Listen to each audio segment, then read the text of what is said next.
Nu går vi vidare från Ukraina, men Paul Frigges kommer att komma tillbaks lite senare nu i eftermiddag. Men nu är det från Ukraina till södra Afrika.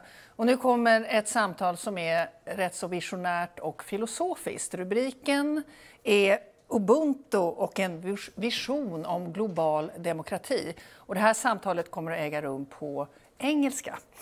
Och Ubuntu, det är ett begrepp som är svårt att översätta. Man kan prata om mänsklighet, medmänsklighet, någonting sånt där. Och det finns en hel filosofi som är djupt rotad i kulturen i södra Afrika, och den kan ge oss värdefulla insikter om många saker, som att försöka förstå globaliseringen.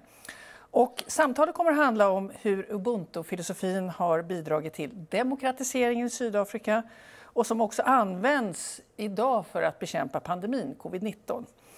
Och hur kan egentligen Ubuntu inspirera visionen för global demokrati? Och hur kan Afrika komma att påverka det nödvändiga reformarbetet inom FN? Det här är några av de här väldigt stora frågorna som kommer att tas upp i samtalet, som sker mellan Peter Ölmunger, som är ordförande för organisationen Demokrati utan gränser, som samtalar med Dr Heinrich Cyril Volmink, som är folkhälsoläkare och tidigare parlamentsledamot i Sydafrika och som har forskat om Ubuntu. And today I have the honor and pleasure to meet with Dr. Heinrich Cyril Volmink. Dr. Volmink works as a public health physician in Johannesburg. He is a former member of the South African Parliament, the National Assembly. And he also devoted some time to the philosophy of Ubuntu. And that's what we're going to discuss here today under the topic Ubuntu and the vision of global democracy. So a warm welcome to Dr. Volmink. Great to have you here. Thank you. And it would be great, I think, if you could start by introducing yourself a bit more and also let us know how you got into contact with Ubuntu. Sure. Firstly, thank you, Peter. This is a great opportunity to speak to you and to also those who will be viewing this session. So as you said, by way of background, I'm in South Africa. I've had a very interesting journey through life. I'm in Johannesburg at the moment, but as both a child and adult, spent a lot of time overseas. So both in the United States and the United Kingdom, for example, and that's allowed me to have a bit of a global perspective on things, which I'm very grateful for. Also, as you mentioned, I'm a public health physician, but I've also had a bit of an eclectic career path where I've worked in medicine, but also in civil society. I worked in the public sector and the private sector. And as you said, I've even had a chance to serve in politics. And again, this has given me a spectrum of perspectives, which has really, I think, enriched my understanding of topics like Ubuntu. And again, I'm very grateful for that.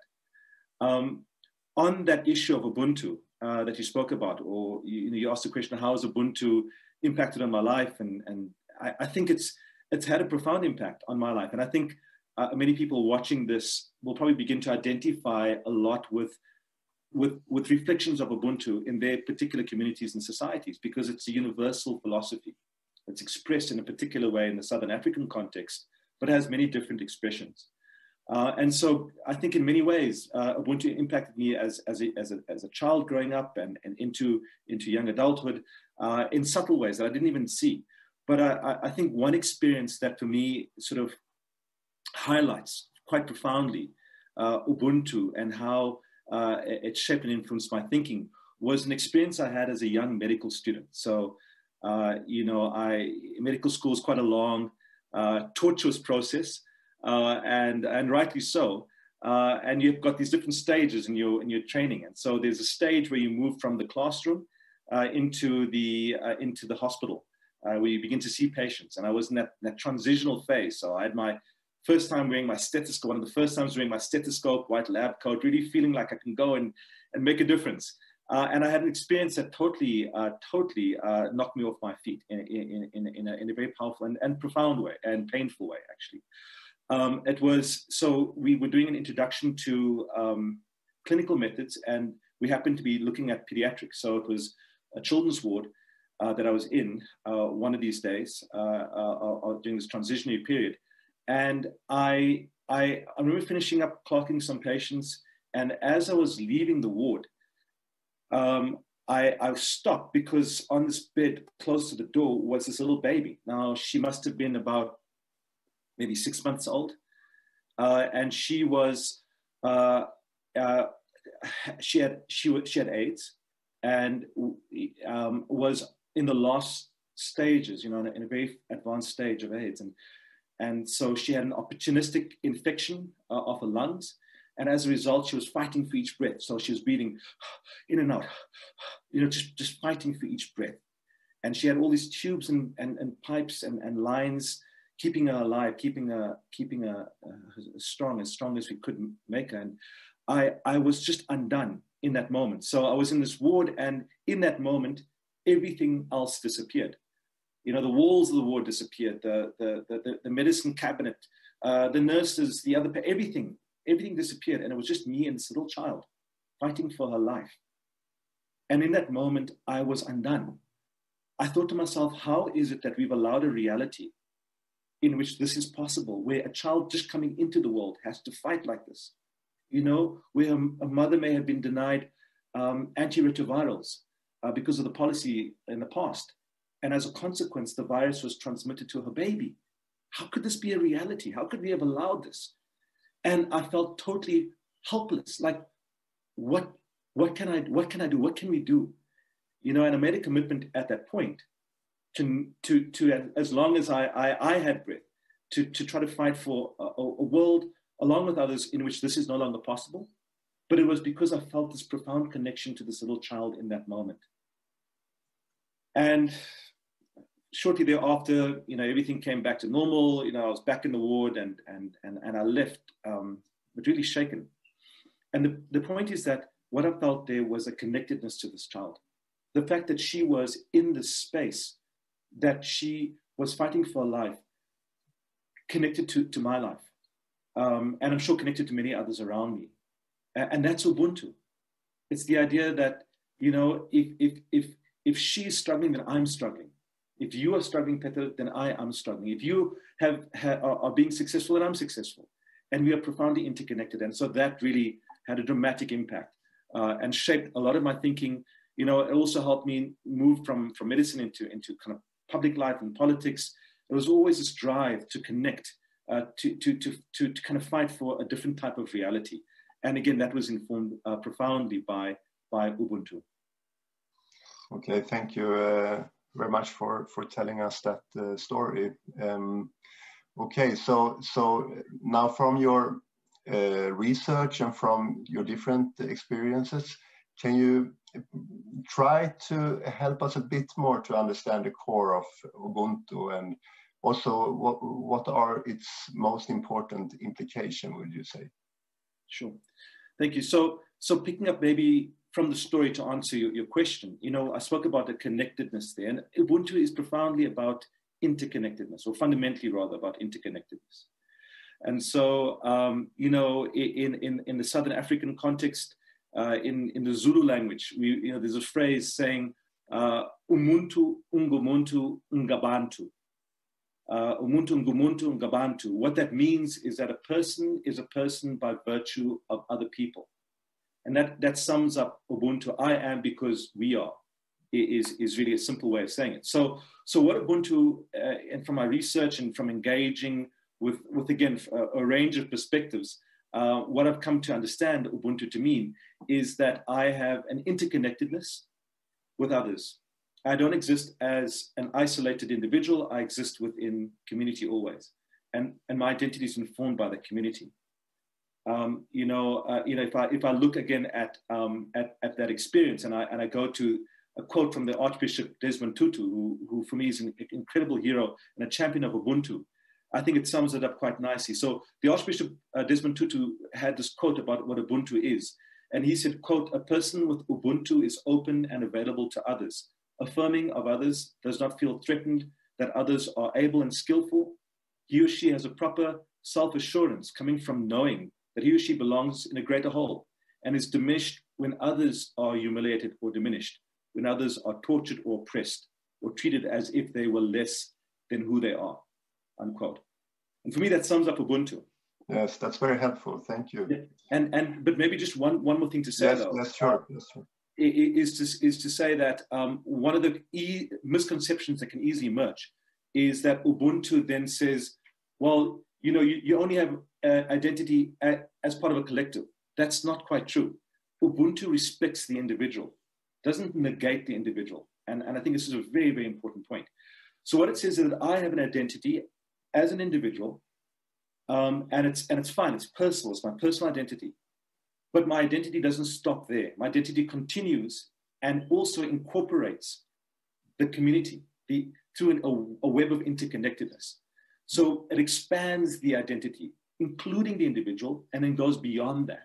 And I think it's a very important point, I think, to make, because it's oftentimes a misconception. Yes, I understand. And I think that makes very good sense. Thank you. Okay, so now we're going to switch the focus a bit. You work as a public health physician. You told us this powerful story. And now, I guess, I mean, you've been affected a lot by the COVID-19 pandemics. And it's raised huge challenges, of course, both to Africa and globally. Can you tell us a bit about how you see these challenges, and if you see that Ubuntu somehow can help us face these challenges in a good way? Thank you, Peter. Yeah, it's been an almost unprecedented challenge that we face as a global community. And it's very interesting, you know, maybe before speaking about some of the challenges, is to say I think we've all been practicing Ubuntu in some way, shape, and form. You know, when I put on a face mask, when I wash my hands, when I keep a physical distance, I'm protecting you as well as myself. And that's Ubuntu. It recognizes that I'm part of a community, and I take certain actions, in this case in COVID, to protect you as I protect myself. So we've all been practicing Ubuntu. But I think that one of the great challenges that's emerged is around the way that a polarized world has reacted to a global universal threat. And it's been very, on one hand, encouraging to see you know, different nations come to the challenge and do incredible work. You know, I think, you know, South Africa has done a pretty good job. New Zealand has been phenomenal. Canada, there have been some really great examples. But then also what unfortunately we've seen in some, but not all countries, is a tendency towards a kind of nationalistic response. You know, and this is typified in, for example, vaccine nationalism. This idea that I'm going to stockpile, you know, the future vaccine just for my country, for my nation state.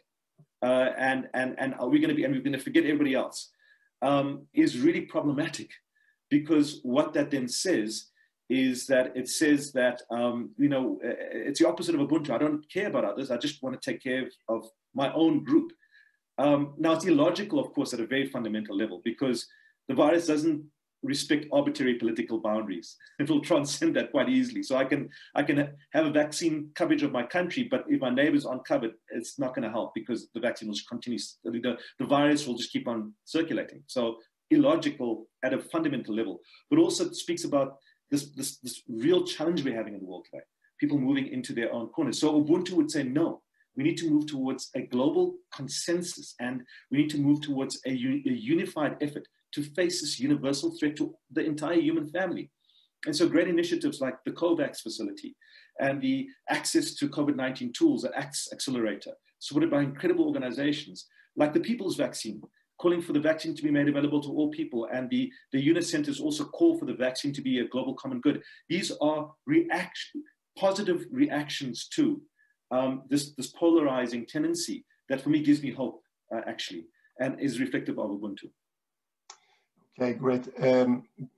What are the chances for these initiatives to succeed now in this framework of nationalistic, you know, developments? I think that it's going to be a challenge. It really is, Petra. It's not, you know, it's, you know, I don't know. I'm hopeful. I'm hopeful, and I've seen, I think, enough cause for that hope to continue to be so. But I'm not, none of us, I think, are naive, and I think that we understand that there are real entrenched interests, and those interests are so powerful that I think it can blind many from actually accomplishing the goal of eliminating this virus. And I think there's a UN General Assembly later this month. This will be, I'm certain, a central topic that will be discussed there.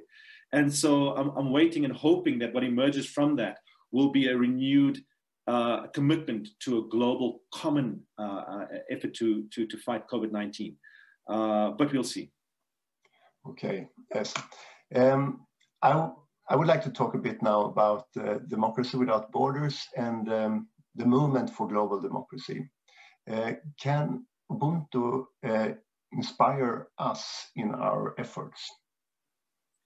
I really do believe so, and I'd like to maybe look at two different aspects to it. One is the fact that Ubuntu is a universal philosophy, and the second is maybe reflecting on some of the research I did around governance and Ubuntu. So looking at Ubuntu as a universal philosophy, it was interesting when I started doing my research on Ubuntu. What quickly struck me was that, again, as I said at the outset, Ubuntu is a particular expression of a universally understood humanism. And that humanism transcends sort of time and space. So going back to ancient cultures through to modern cultures and across boundaries and regions from the Americas to Asia to the Middle East and of course Africa, there have been expressions. So it's almost like Ubuntu is a stream or river flowing from a common source.